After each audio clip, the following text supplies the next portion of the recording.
Welcome to Business Spotlight. My name is Jeromie Cano. I am your host for today's conversation. And my guest today is Alec Rains, the owner of Matt Martial Arts and Fitness. We're going to talk about his business, his journey to business ownership, challenges, best practices, and share a peek of what it's really like to build a business and operate it. Alec, welcome to the show, and thank you for your time being here today. I would love for you to give us a little bit about your background of who you are and tell us a little bit about your business. Sure. Thanks for having me, Jeremy. We are a martial arts facility. We do self-defense and wellness and fitness training. We cater to kids and adults. We start at 3 years old all the way through however old you feel like you want to step onto the floor with. Our primary focus is functional self-defense, community awareness, personal wellness, making sure that we're building stronger humans from the ground up, essentially. Our kids program focuses a lot on life skill development and communication skills. Obviously, we are using martial arts training as part of that experience, but it's really more the canvas in which we help paint the bigger picture of how to be a best person we can be. And it transitions all the way through all of our adult programs and goes from there. So it's more playground safety and personal space awareness. And then it goes into a Krav Maga based self-defense, a little more holistic approach to it. And then we have kickboxing, jujitsu, and fitness classes as well. Oh, that's amazing. I love to hear that. So on this show, we engage with startup founders, well-known mainstream business, and everything between. To give our viewers a bit of background, generally speaking, what does your current ownership structure look like? Are you the sole founder? Are there outside investors? I'm the sole founder. My wife and I co-founded together 11 years ago now. And just for the ease of structure and whatnot, a few years ago, we decided that we'll make me the only shareholder in the company is the best way to put it. We've had investment help from people, non-formal, nothing written down in stone, but people who've assisted us at different times. But it's been my name on the paperwork the entire time through. Sweet. Can you tell us a little about the role you currently play in the business? I'm the owner and the operator, so I have a staff of instructors. I have some folks who help with some customer service, and I teach a bulk of the classes. And then my staff assists with different classes, whether it's on the kids side or the adult side. We have some instructors who specialize in a specific area, and then I have some instructors who kind of jack of trades, help where needed, and also train. So we're very community based, and my entire team is made of people who have come up through the program, with the exception of one instructor who is a world-class jiu-jitsu player who we brought in, and he helps enhance our grappling programs. That is awesome. For many business owners, especially those newer to the entrepreneurship game, feel they never have enough time. I'm curious, based on your experience, because you've been doing this for a while, I could tell. If I give you an extra 10 hours back each week, how would you invest those hours in a business or personal level? Man, I feel like every week's going to be a different answer.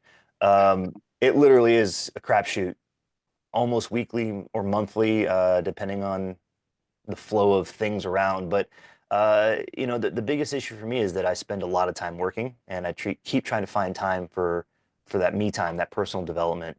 That personal development is a mixture of making sure I get appropriate rest, family time, the quality outside of work experiences, but my own exercise routine.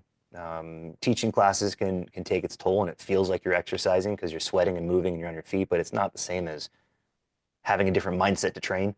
So finding time that I can actually dedicate my own little expression of energy and whatever else is in there. It's a meditative type experience. And then I would definitely put as much time as I like to, would love to have more in staff development, making sure that everybody feels confident and comfortable in all the things that they're responsible for doing, and that it stays on brand, and everyone feels able to do their job. So I would divvy those hours up amongst all of those things. I feel you on that. I feel you on that. So okay, so before we get into the nitty gritty of the business, so let's click into your background a bit. What led you here? Why did you choose to get into this business for yourself as opposed to choosing to work for someone else? And what was that transition like for you? Well, I've been in martial arts since I was 5 years old. It was something I did as a kid, and it just transitioned into a part of my upbringing. I had been doing a bunch of other things also. I was a competitive baseball player through college and a little beyond. But martial arts was always something kind of lingering in the background. It was what helped form who I was as an individual. Excuse me. So my team sports was the hyper competitiveness side of things. My individuality was through the martial arts training, and it really helped develop, I believe, who my character is. And so when I finished college and I wanted to get back into training, I was making extra money teaching part time at a children's martial arts facility in Los Angeles, and that developed over the years of me following different paths, different potential professions, and going in and out of the baseball world and whatnot. Into this place was always a part of my my upbringing. And professionally, I was being mentored by the owner of that company, and I spent 13 years there. I went from a part-time teacher to a full-time employee, a supervisor. We ran 8 schools across the city, thousands of students, and I just learned the business side of it. And when I got to I was a little over, I was about 32 years old, 33 years old, and my wife and I had just got married. We decided it was time for a relocation, just to find a place to raise a family. And I was like, well, what are you going to do with yourself? And well, I've been doing this for my entire young adult life. I've been doing this full time, and my resume is all running martial arts schools. Excuse me. Okay. Um, so when we moved to Austin, it was, well, let's explore this. And so I made and developed a business plan, talked to some people who could help me with guiding all that stuff together. And I decided to table it while I can make some extra money. And in doing so, one of the things I did was I worked for somebody else who wanted to open up a martial arts school and from the ground up. And I had done that for other people before, but for some reason, because I had this mental block of now I'm going to do my own thing, it became really difficult to do it for somebody else. And I didn't have a history with this person to begin with, so I came in with what I thought was a fresh mind, but I believe he had his preconceived notions, I had mine, and we kept butting heads. Nothing personal, but it just became obvious to me that the whole obstacle for me was I think I need to do my own thing. And I'd done enough working for somebody else. I thought, well, let's make my ideas happen. And so that became my focus. And when my wife and I ultimately were able to raise the funds to take on a business that was selling, I saw my opportunity, and we bought the assets of that company, changed the name, changed the membership structure, changed the entire operations, and turned it into the Matt Martial Arts. That's amazing. That's an amazing story. That's pretty cool. And so leading to that, then what impact did this have on your growth as a business owner? When they talk about on-the-job training, they're not lying.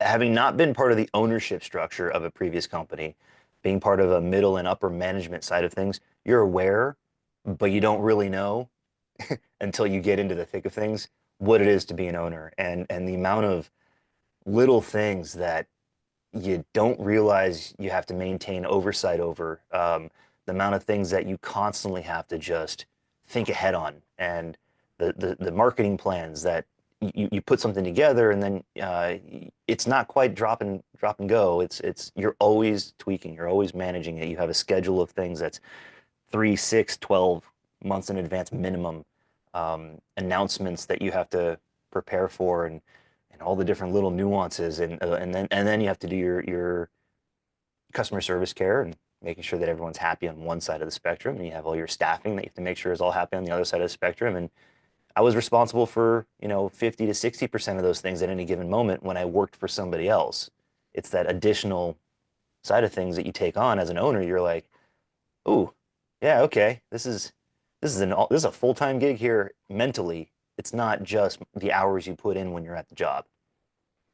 So, Oh, oh man, like yeah, that's so because I have yet encountered a business owner who hasn't had peaks and valleys on their journeys of building a business. How do you manage your difficult days then? Because like based on what you were telling me. how do you manage it? A personal routine that you can stick to, a place that you can exercise your demons, however it is. My wife's an avid reader, so she does that by reading. I need to be physical. I need to be getting something out of my body, so that I can feel more cathartic with that release of tensions in my body. I need to sweat things out. Um, Talking with people, I tend to find myself in positions where you feel alone, and then you talk to some other people who, whether they're in your industry or not, doesn't matter. Talking to other people who've gone through some form of experience, my own father, other business professionals and owners and martial arts studio owners are, we have our own little groups of people we talk to, but then you start to realize while the individual experiences you're going through are yours, it's not really any different than anyone else has also experienced.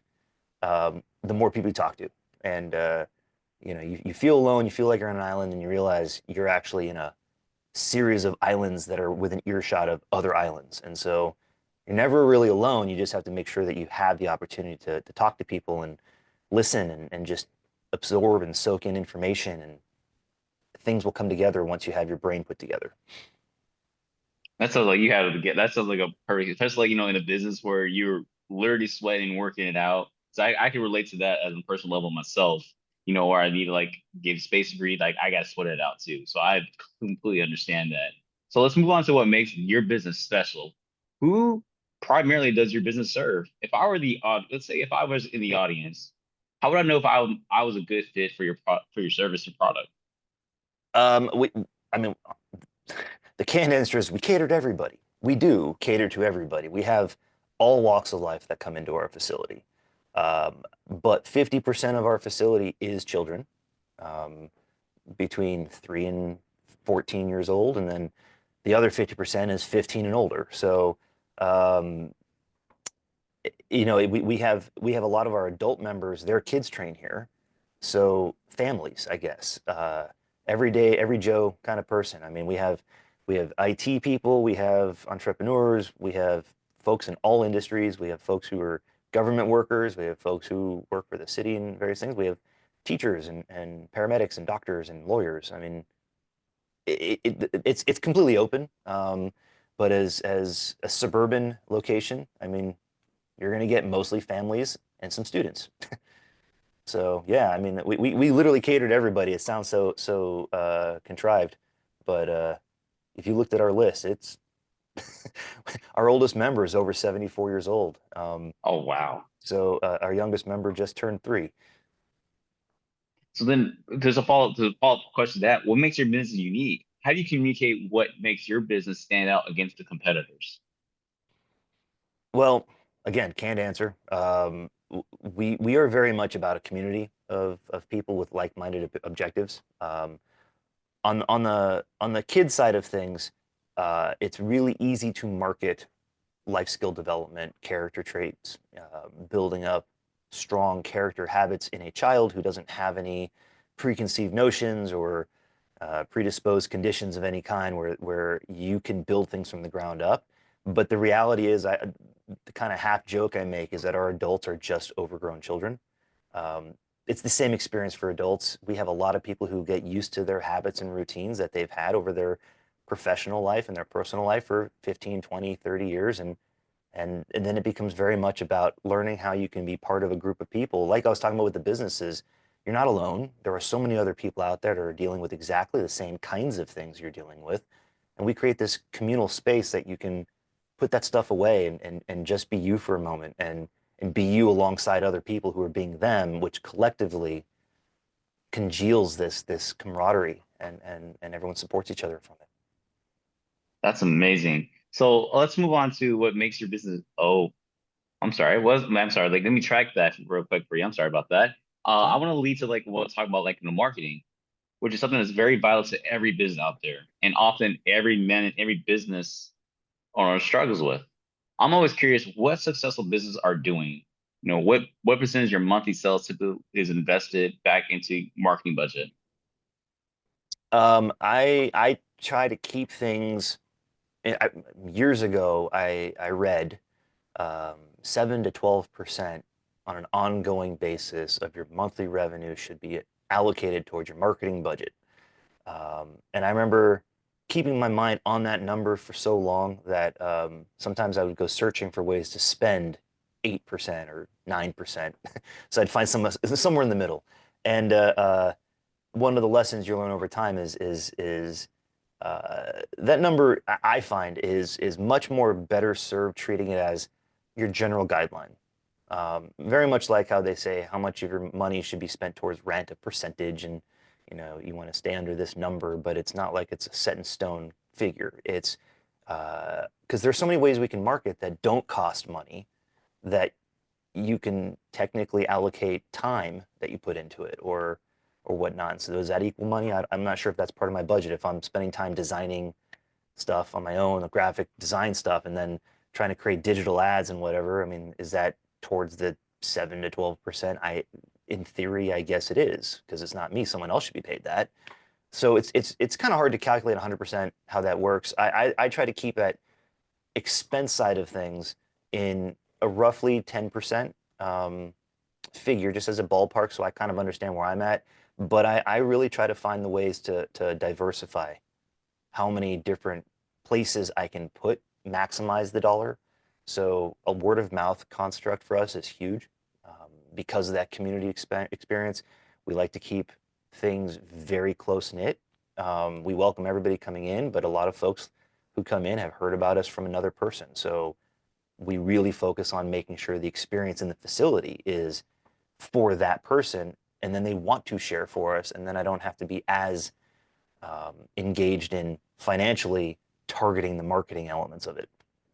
But we have our paid ads, we have brochures that in different places, we have yard signs or banners in places, and we have all the pillars that you typically have to have. We go to our local schools, and we've worked with preschools and daycares, and I've done stuff with private businesses. We do a lot of seminars where people are welcome to come in and join us. We're getting back into having more open house style engagements, so that bring a friend and take this hour session together, or whatever it might be. So I mean, it's all over the place. It's I definitely. So it sounds like you're doing a lot of different marketing strategies. How many think you're doing right now? Like how many how many different strategies and how many strategies you are? How many different market strategies do you use? well, the way I was coached, through some consultations with some professionals who are extremely successful in doing this, is having 15 to 30 different categories of things. Some things you do in-house, some things you do on site with like events and table booths and festivals, whatever, and some things are paid marketing. So there's like three different categories you're spending that efforts into. And I mean, having your website counts as one of those. So having upwards of 30 different things on a monthly basis. Some of those are constant, some of those are rotating. That's kind of the figure I work with. Awesome. So and then like out of all the strategies you've done so far, these like sounds like a lot. What is the number one marketing strategy that has brought you the most business? Well, the most business over time, like we'll call it sustainable longevity on business, is through word of mouth, doing things where people come in because one of our folks brought them in. Um, but in terms of sheer numbers and volume at a time, if we can get to doing a table event at a movie theater or a festival or a school event, or a community trunk or treat for Halloween or whatever it might be, you can get in the triple digits for leads, and just by sheer numbers alone, mathematics will get you plenty of people to come in. So yeah, those table events are pretty huge. Sweet. So the word of mouth is like, I just want to clarify, make sure that was what I heard the first time when you Yeah. stated that beginning, as being number one. So because I want to move on next to like, marketing to sales. What does your sales process, what does your sales process look like?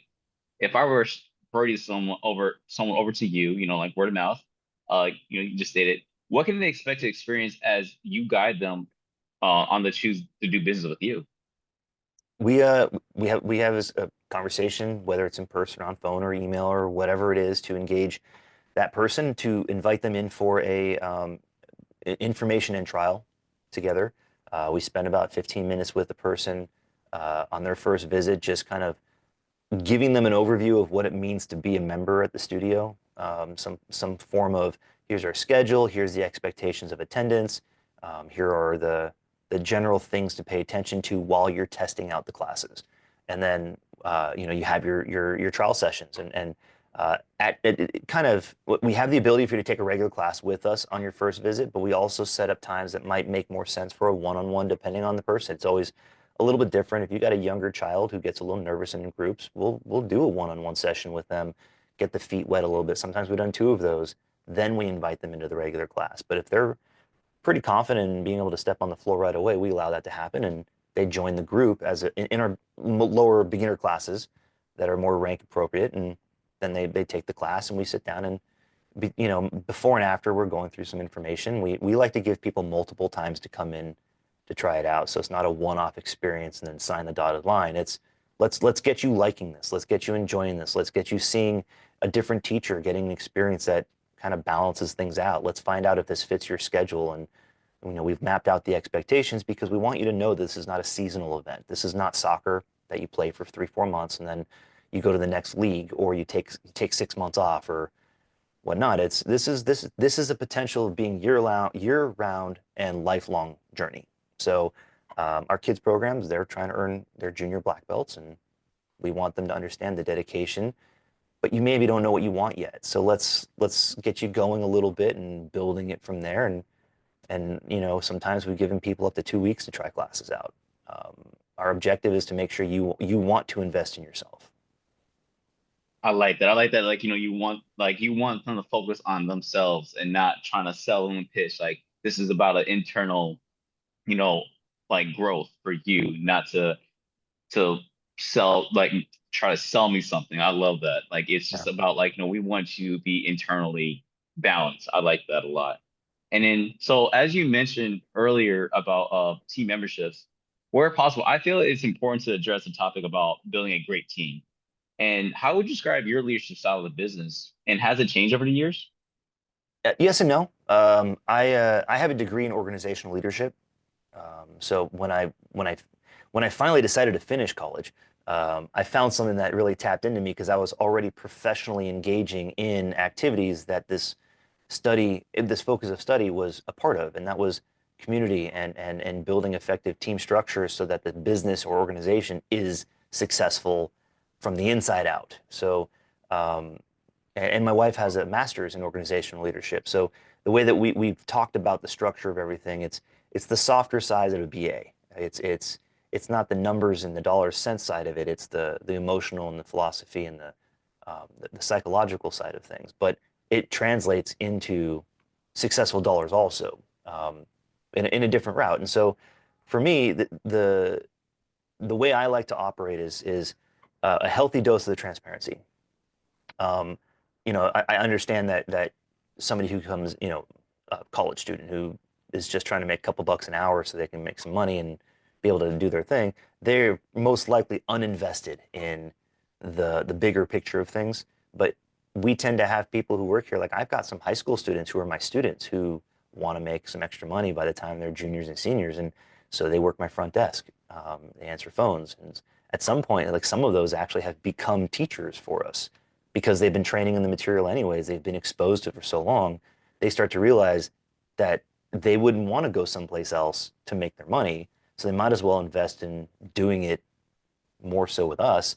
So it's I don't know, it's inclusivity. It's making sure that everyone feels heard, part of a team, and and uh, and so in order to do that, uh, I, I provide just a welcoming level of transparency on how things operate. I don't gatekeep information. There's certain things that you understand that this role doesn't need to have information. That's not a big deal. But if that person shows an interest, if that person shows some form of curiosity towards how and why, I absolutely will engage with them on a healthy level of information on that. And it's one of my most trusted and valued senseis is somebody who came to us as a member and within 2 months was like, look, I'm unhappy in my job. I need to get out. I haven't felt happier in my life since the 2 months that I've been training here. And I don't know if you're looking for anybody, but I want out of my other place. Can I at least come by and see how you operate? I really want to be part of more than just taking classes here. And it evolved into, yeah, sure, you can hang out at the front desk and observe and almost intern for a bit. and that covered his membership. And then after a month of that, he's like, nah, I need more of this. and and it just evolved into, okay, I can make room to pay for you. And then it turned into, can I teach? It's like, well, let me get you trained up first. And it just, over the last 4 years, he's become, one of my guys, having zero experience coming in. So I feel like I want to make sure that people feel comfortable, confident, and capable. And when you're here, you just kind of know, this person's worth it, and you just go from there. So it's very organic. I That's don't I don't have an actual, like, this is how I do it. actually, I clearly understand. So as we wrap up, I'm gonna ask a few rapid fire questions. Okay. Are you ready? Yeah, let's do it. Sweet. All right. So what is the key to success for you? Structured flexibility. Awesome. That's the terrible answer. No, No, everybody has their it's slightly. I know it's rapid fire, but basically the elaboration on that one is, I'm a firm believer in when you know where you're trying to go with things, keep your eye on that path, but be willing to navigate how you get there differently. I mean, awesome. have flexibility. Don't be so rigid on, got to go that direction. I got to go to that goal, but you might take a couple of paths to get there. Sweet. What is one piece of advice for other business owners you would give? You're not alone. Find people to talk to, and just listen, talk and listen. Awesome. What kind of book are you like? What is the book or podcast you're reading or listening to right now? I just finished the Lean Startup. I think that was Dan Rise. I don't know how to spell his name. Um, I love Good to Great. I think that book changed everything in me professionally many years ago. Learning about, how the Fortune 500 companies found their success in a very similar way, no matter what they did structurally. Um, and I very much respected Howard Schultz's Onward. I really appreciated his perspective on going back and retooling the back end of Starbucks, from all the different things you watch whenever you see, like, Starbucks used to do this and Starbucks stopped doing whatever it might be, and then you start to realize the whys, and that helped me realize how some consolidations are actually maximizing everything you do, and some things don't need to be diversified at all. And then gosh, I mean, Atomic Habits is a huge one. I love that one. That's amazing. So this is a kind of fun question. If you had a little bit of magic dust, just a little bit, you could choose one spot, only one, by the way, in your business to sprinkle it on. Where would it be? Ah. Um, So I did emphasis on like straight at like the camera. I'm looking at you like at the camera. yeah, you. Wow, magic dust.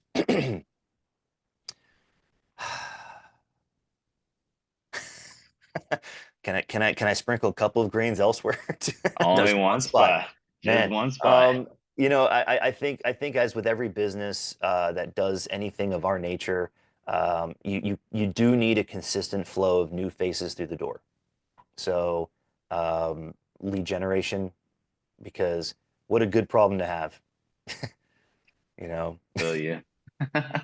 Okay, before we get to the final question of the day, share with our audience how they can follow you or contact you. All of our socials and internet presence is under the Matt Austin. So we have our website, mattaustin.com, Facebook, Instagram, and TikTok is the Matt Austin.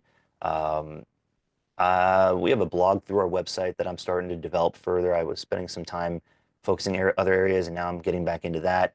And that's on our website, though, so themattaustin.com. I'm actually also in the middle of writing a book, more specifically on finding success in parenting, while matching it with the objectives and goals as an instructor of martial arts. Um, it's going to be called Yes Sensei. Nice. So that's coming out in the next few months. Um, and then let's see. I don't know. We're all over Cedar Park, so you can find us by driving down Cypress Creek Boulevard, or checking out one of the local school events. Awesome guys. And you meet Cedar Park, Texas, guys. If you have the chance, Cedar Park, Texas. It's an amazing spot to be at. As we're actually now coming to the final question of the day, and that is, what is most inspiring you today? I find myself when I'm feeling stressed or overwhelmed with various things, I find myself removing myself unintentionally, just happens organically, when I get to be in a class with, doesn't really matter the level of student, as long as the as long as that interaction with that group is just naturally engaging with each other. So, I have certain age groups that I teach more specifically than others, but it doesn't really matter if I teach my what we call our black belt club, more advanced of our juniors program, or even like one of my adult classes where you just have a bunch of people who just love being there, and you just kind of banter while training. You're sweating, you're working hard, you're smiling, you're joking. Everyone's just having a good time, and I feel very much inspired in positivity after those experiences. So uh, I find those moments happen the most when I am actually reminding myself to just let things go and enjoy the moment. So I will, I don't know, my students. I love that. That's amazing. This was a great conversation, Alec. I really enjoyed hearing your story today. Thank you for Thank sharing. you. Thank you. Al- Also, I just want to encourage all you watching, save this show, come back and watch it again.